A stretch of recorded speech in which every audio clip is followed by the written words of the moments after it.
Okay, I'll be the one to say it, combat in Hypixel Skyblock is too damn annoying. Whether you are setting up for slayers or dungeons or whatever, there is so much to pay attention to with your stats, that for the average player, and even including some higher end players like myself, I constantly get confused on how to actually maximize my damage, but hopefully with today's guide, we can solve that issue. Now, I can't go ahead and talk about every small little thing about combat, otherwise we will be here for the next 2 hours, but I want to go over 99% of it. I want to go over the main reasons you're probably missing out on damage on your profile, where most of your damage is actually coming from, and what you should be maximizing on to do the most damage. I don't want to make this intro any longer, so before going into this video, if you're ever checking out in the Hypixel store, please make sure to use code CANDY for 5% off. Same goes for the Hytale store. And hey, you should also check if you're subscribed. It's free and it helps us continue making videos like these, so you might as well. Now, before we even get to talking about how we could increase our damage, we need to know where our damage is coming from. In Skyblock, there is so much that increases your damage, so many small little buffs from every little part of the game, but we're going to talk about the main ones right now.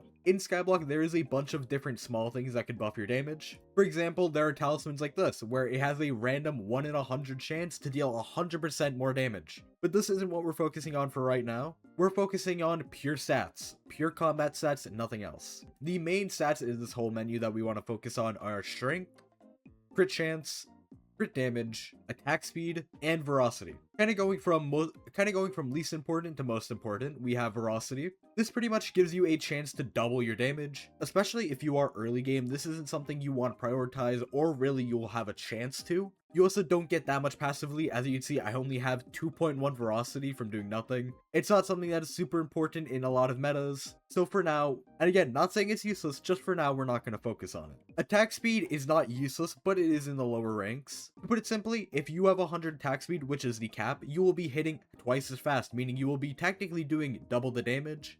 Again, this isn't something that you easily max out, this just happens passively through other stuff. Though it is something you should keep in mind, but just not something that we're going to fully cover in this video. Next, we have crit chance. This is very important, but just not in the other ways that strength and crit damage are. The TLDR of crit chance is if you have 100, you are perfectly fine. You are guaranteeing a crit hit whenever damaging an enemy, and any more than that is pretty much useless unless you have an enchant like Overload. And if you don't know what that is, you don't need to worry about getting over 100. And obviously, we have crit damage and strength. These are pretty much equal in the usefulness that they are. All you need to worry about these two is that you want to have these as even as possible. You don't want to have it as I have it right now, where I have 1700 crit damage and then only 1200 strength.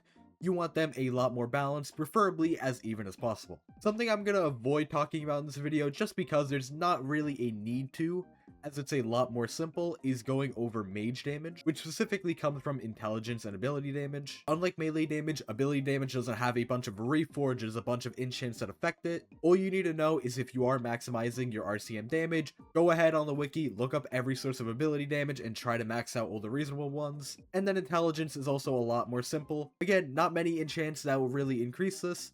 It's mostly just focusing on armor and then like a weapon and a pet. So, that is pretty much all you need to know about combat just to watch this video. Again, there's some smaller stuff, as I talked about before, certain talismans that might increase your damage randomly, but that's not super important. We want to focus on the more consistent stuff. The goal of this next part of the video is to focus on a lot of small different tests. You probably know that there's so many different ways that you could increase your damage. You have all your accessories, you have so many different skills, you even have your Skyblock level, which increases your strength. All this really adds up, and for you to kind of understand, I went ahead and brought my alt account here to kind of show you how much damage difference there is when it just comes around to pure stats and nothing else. It's not going to be the most impressive damage, but pretty much what you're going to see is that between the two accounts right now, the only difference we have is Skyblock level, skills, and that's it. So here we are by the graveyard zombies. This is where we're going to be doing most of our testing. And as you can see before going into this, as a base, I have my accessory bag set to nothing, so my magical power is useless. I have no pet on, I have no equipment, nothing on, and just for this test, I am using my Hyperion with no damage variable enchants. And if I go ahead and hit a zombie, I am doing 78k damage, 79k damage, just depending on how many mobs I kill in a row, I guess. But in retrospect, over here on my alt account, as you can see, it's the same Hyperion from before, nothing set in my accessory bag, no equipment, no pet, no armor. And if I go ahead and hit a zombie, I'm only doing 37k damage, meaning that there is roughly a 43k damage difference. In other words, more than a 50% damage increase purely from skills and then also Skyblock level. Now granted, this is a test with no armor, no nothing, so if I were to go ahead and put both accounts in max gear, the percentage difference would be a lot smaller, but point being proven, there is still a large gap, enough to where it is noticeable at the end of the day. Now what really matters the most between the accounts is mostly the combat skill. As much as I would love to tell you that it's foraging that's doing the most damage, it's really not, and it's mostly reliant on the combat skill, which increases your damage to mobs by a percentage. If it's not obvious, my main account is maxed out at foraging 54 and combat 60, while over here on my alt account, I'm only combat 41 and then foraging 22. And as you can see, because of my combat level, at combat 60, you are doing 210% more damage to mobs, but as you can see on my alt account, I am only doing 164% more damage. A lot of people will immediately go ahead and start spending money on talisman, pets, gear, whatever else, thinking that it'll increase their damage, but in most cases it is as simple as your combat level and or even things as small as foraging and skyblock level just for the extra bit of strength.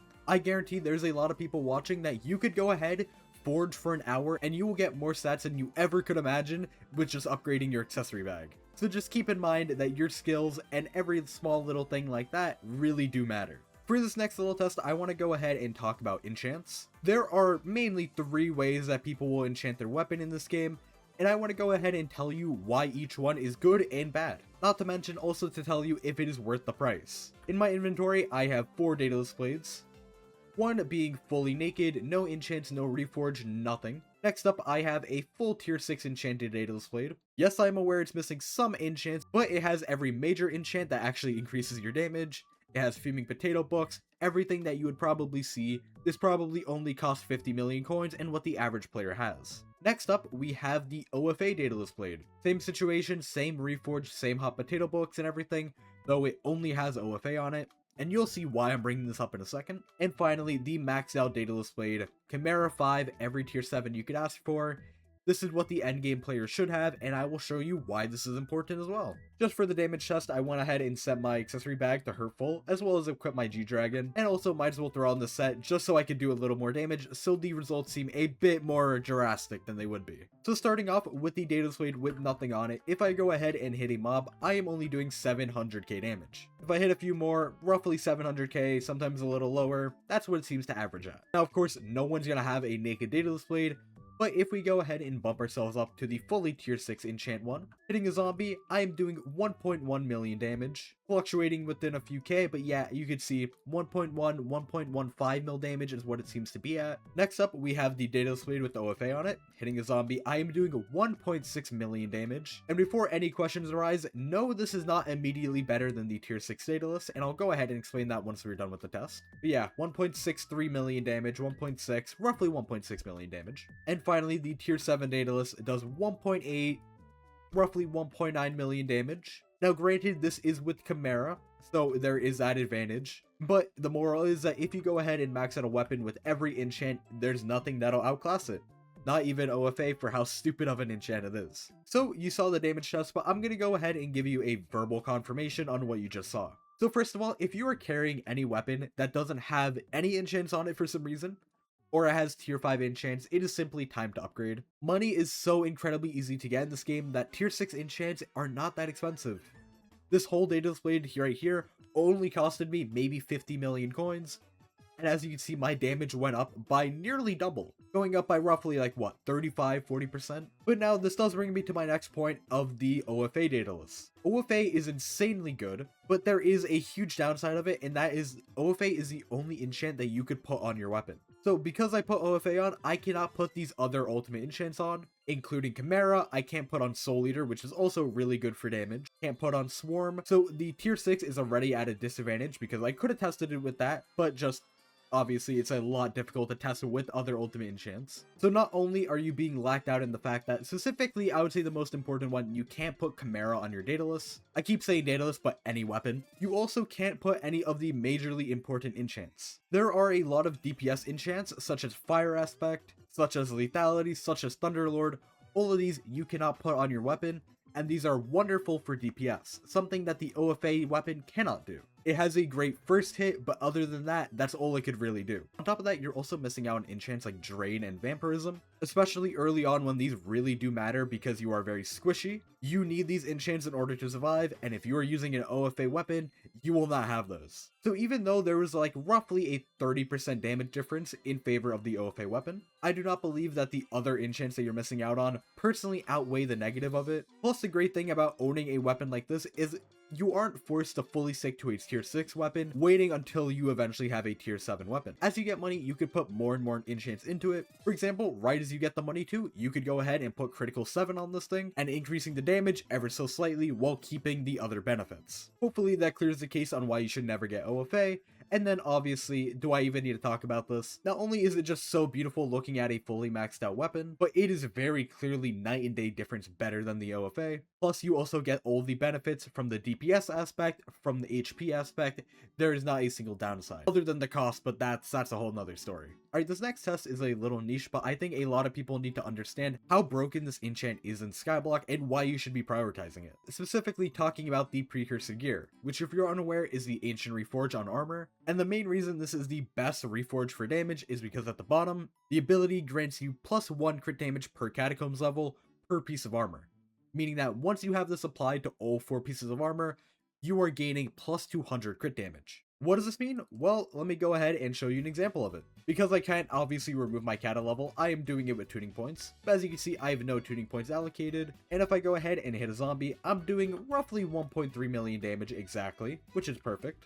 But now if I go ahead and tune my crit damage up 200%, but if I go ahead and hit a zombie with this weapon, I am doing 1.43 million damage, which is nearly a 10% damage increase just for being Kata 50. Now granted, it is a bit of an extreme test. This is kind of assuming that you are using Ancient at Kata 0, but point still stands. The Ancient Reforge alone is giving you 200 crit damage or a overall 10% damage increase for doing nothing other than hitting Kata 50. I just want to throw a little editor's note in here. Of all the things that Pat has ever said, that is the most out of touch thing he hit. I think that's the #1 spot, the most.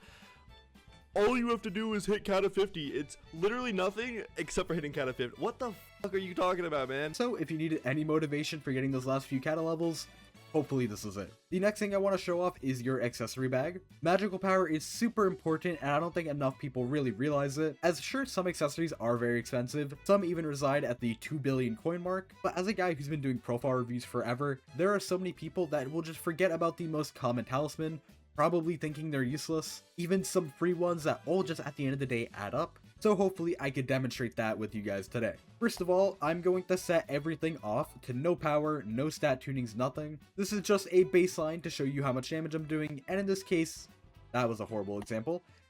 And in this case, I'm doing 540k damage, give or take, but I think 540k is the rough estimate we're going to go with. For this next test, I've went ahead and bumped myself up to 1006 magical power. I think 1000 magical power, give or take, is roughly the baseline that you should focus on, especially if you are early on, before you step into really anything major. Sure, you could do things like floor 7 with only 500 magical power, but doing it with 1000 will make your experience so much better. And I do not recommend you really do that much in the game. Obviously, if you want to do early game slayers, you do not need to get 1000 magical power, but this should be a goal that you focus on as soon as possible, quite frankly. So for this test, I'm going to go ahead and set myself back to Hurtful at 1000 magical power. And from this, if I go ahead and hit a zombie, I am doing 930k damage. A 390k damage increase. Again, I am airballing it, but like what, 35-40% damage increase for getting 8000 magical power. But now if I go ahead and refill my accessory bags, setting myself at 1950 magical power, I am now doing 1.3 million damage, which is a 360k damage increase from before, which if you are not picking up on it is a very linear graph. The thing about magical power, as I said, is the increase from 100 to 200 magical power is the same increase you are getting from 1800 to 1900. Which really should set an example to why it is so important to focus on early on. From roughly what I've gotten out of these tests, for every 100 magical power you're getting, your damage goes up roughly 4 to 5%, which is insane to think about, as 100 magical power for some people is really easy to get. And then even then, let's say we say a 4% damage increase per 100 magical power, it is still very arguable to go ahead and spend billions of coins for that damage increase. Alright, for shits and giggles, I'm gonna go ahead and do one final test. This one probably the least informative, but also maybe informative at the same time. I want to go ahead and try to max out my damage. For one hit, I want to go ahead and try out whatever I could do to get the highest hit possible, and I'm going to go ahead and walk you through it so maybe you could pick up on what I'm doing in order for you guys to make some changes in how you do damage in Skyblock. First of all, when it comes around to maxing out damage, because of how OP the G-Dragon is, I always go for Hurtful, because it gives the most crit damage, and then also put my stat tuning on crit damage. As you can see, the Golden Dragon is giving me 300 strength just as a base stat, which is also then doubled by Chimera, meaning a plus 600% strength increase. And then on top of that, we could also max it out with the Ragnarok, which is the ability, after not taking damage for 3 seconds, gain 1.5x this weapon's strength for 10 seconds. Now if you go ahead and also put Chimera 5 on this weapon will then go ahead and copy your G-Drag stats, giving you an absurd amount of strength. Point being proven, if I go and activate it, looking at my stats, I'm sitting at 3000 strength and only 2000 crit damage. A huge gap, one that's pretty much impossible to solve. You cannot get your crit damage that high, but is kind of the reason why I fully focus on crit damage. Now, a little side note, that does not mean you should go ahead and sacrifice over to something like Silky. Even though it is crit damage based, I'm going to go ahead and show you why not. As I said, on Hurtful and everything, with my Hyperion, I'm doing 1.4 million damage. But if I swap over to Silky, I'm now doing 1.3 million damage. So even though it is more crit damage than Hurtful, it does not mean it's better. Weapon-wise, I'm sticking to my Dark Claymore. It's fully maxed out with every enchant you would want. Armor-wise, I'm going with my full 15-star Crimson Armor, along with a Crown of Avarice as it slightly beats out the Warden Helmet. I'm also going to take out a few smaller things like a Weirder Tuba and a Sword of Bad Health. The Sword of Bad Health gives you 100 strength just by right-clicking it, and so does the Weirder Tuba, giving 40 strength and 10 crit damage. Equipment-wise, I am going with a Rift Necklace, an Annihilation Cloak, the Primordial Belt, and then also the Manticore Claw. I might be wrong in saying the Manticore Claw is the best for combat sets, but I'm pretty sure the other item it would be compared to is negligible, so I don't really care. I have this maxed out and I'm using it. For enrichments, of course, I'm going crit damage, and then obviously for the beacon, I am also going on crit damage, wherever that might be. Now, I'm sure I could figure out some other small thing I could do for damage, but that's not really the exact point of this. The other small thing I'm going to do is use my Plasma Flux for a little bit of extra strength. And hopefully, if I do everything in order, bang, bang, bang, and hit it, I am doing 5.8 million damage, 5.9, 6 million damage just by hitting a zombie. This is so goofy. I actually wonder if I would do more with this. Maybe not. 6.4 million damage. Okay, I went ahead and used the Halberd of the Shredded. Just a little more, 6.5 million damage. Jesus Christ. Now granted, most of that is coming from the Ragnarok. As an example, if I go ahead and hit the same zombies, I'm only doing 4.1 million damage. But even then, doing 4 million damage just on my own with nothing active is just insane. So yeah, if you needed motivation to level up any small thing in the game to get max damage, hopefully this is it. Alright though, enough flexing out of the way. I really do want to help you guys out.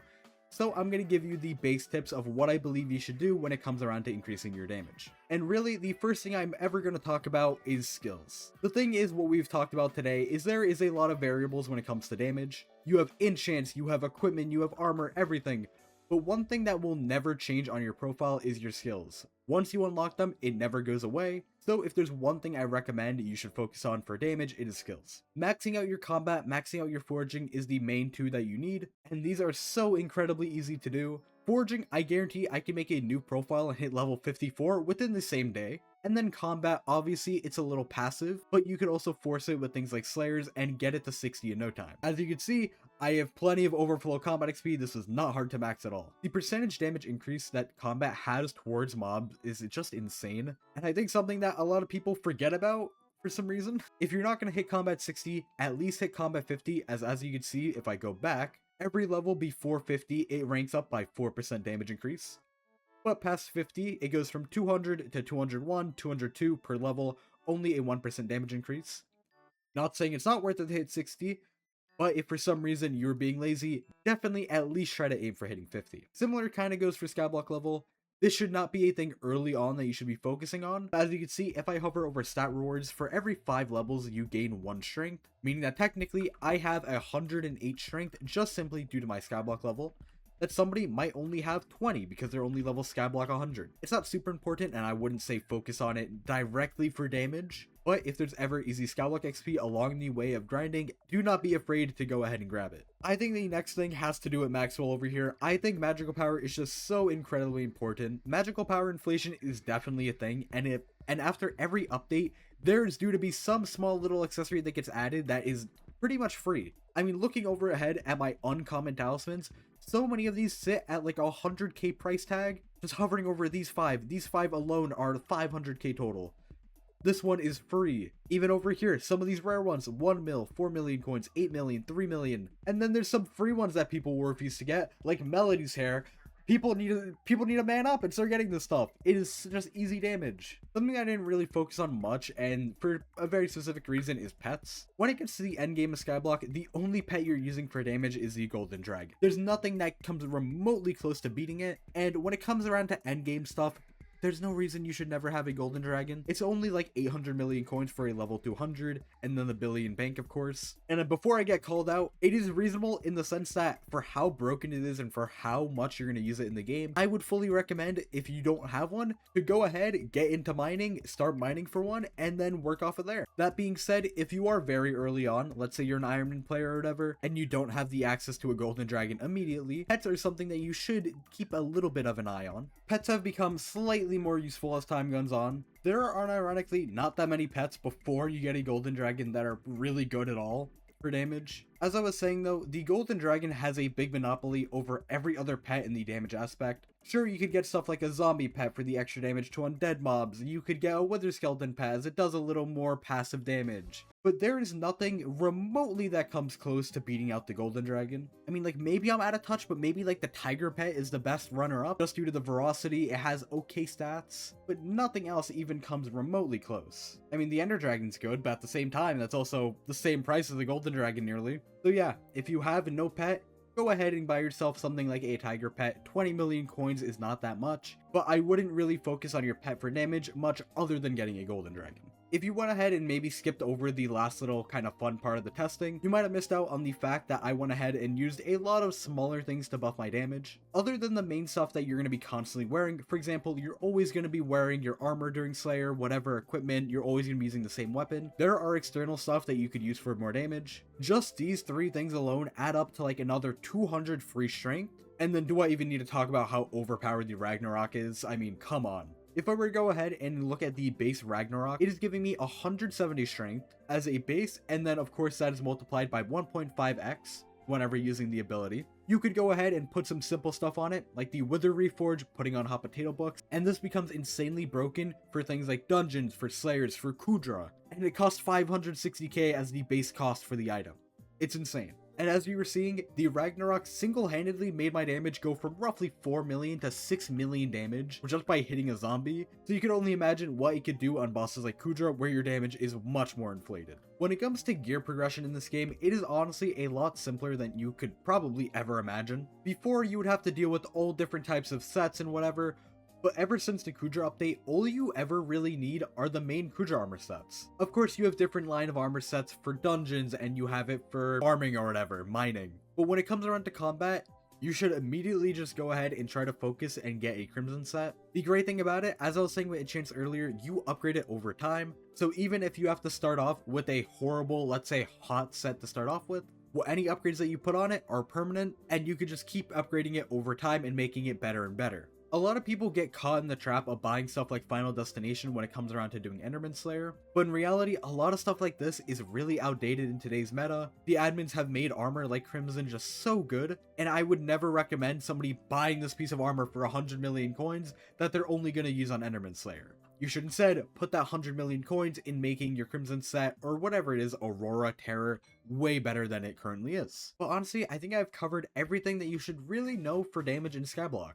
I think it is very important to see stuff like this because it really puts an eye to the fact that you could be increasing your damage by an insane percentage for, at some points in the game, very cheap.